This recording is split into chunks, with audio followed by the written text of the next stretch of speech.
But first, as the economy has picked up since the Great Recession, the short-term unemployment rate has been going down, and nationally, it's heading toward pre-recession levels.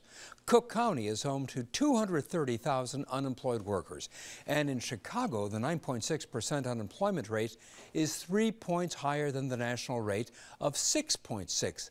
But a special population of the unemployed, 40%, have the deck stacked against them because they've been unemployed for 27 weeks or more. Brandis Friedman has more on why it's harder for those workers to find jobs and what's being done to help them.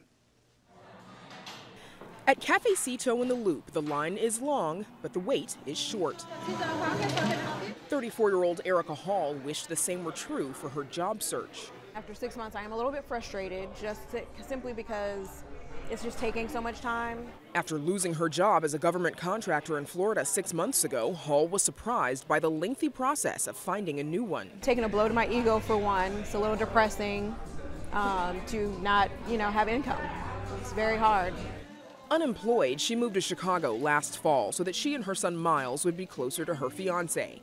At the time, they figured a city like Chicago would have more opportunities.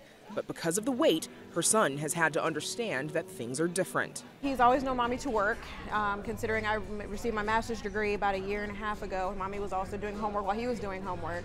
So he's used to me doing a lot of different things at the same time. But he understands that, Mommy is looking for a job, and Mommy works out a lot. But Hall wasn't alone in this type of unemployment. 40% of unemployed workers are out of work for 6 months or longer, making them what's called long-term unemployed. They are a group for whom the statistics aren't good. The bankruptcy rates are a good bit higher for folks who've been long-term unemployed. The mental health challenges that they face as their unemployment elongates. The divorce rates go up. All of these have significant downstream implications for society.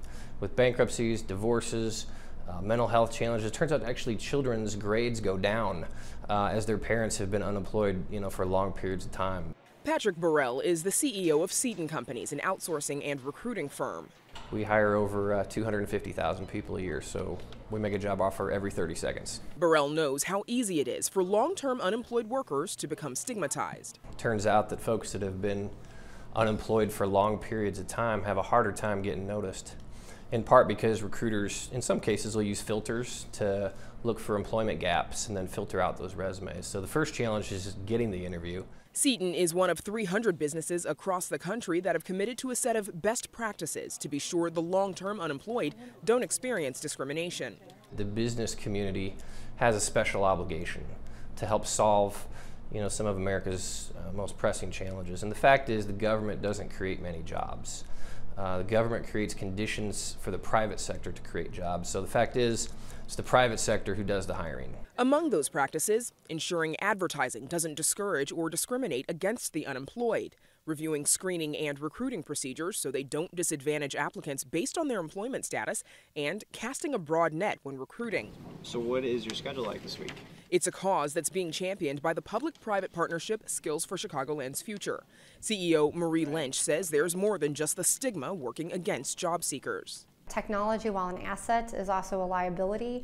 There's 1,700 resumes for every one position. It's just not practical to put 1,700 people in front of a hiring manager, and so they have to find some way to filter those down. 85% of positions, individuals obtain those by networking, and yet people probably spend 85 to 90% of their time on the computer, submitting resumes and ending their day thinking that they've really made an active effort of trying to get back to work, but the likelihood of them getting a job through that is very small. The SCF model is to work with companies on hiring currently unemployed job seekers. Exclusively and only engaging them when they commit to hire, and that no dollar is spent with any of this work unless a company commits to hire. So you've essentially engineered the results by working with the core organization, which is the employer who's going to hire them. When we work with employers on the front end, we had a much higher placement rate, to the tune of a 25% higher placement rate. Since starting in 2012, SCF has helped more than 600 job seekers find work,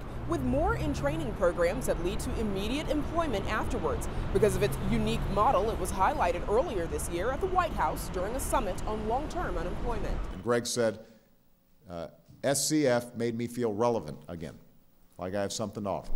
And since she's been working with SEF, Erica Hall has noticed a pickup in her job search. My first interview came through them. So after all these months and all my searching and all the other recruiters that I have spoken to and gone to meet with, they are the first ones that I've actually had an interview with an actual company rather than just the recruiter. Such a pickup, in fact, that she's been offered a job doing fraud and risk analysis for JPMorgan Chase, a job she happily accepted. For Chicago Tonight, I'm Brandis Friedman. In fact, Erica Hall starts her new job in just a week. And you can visit our website for employment tips and a graph on Chicago's unemployment rate compared with state and national levels.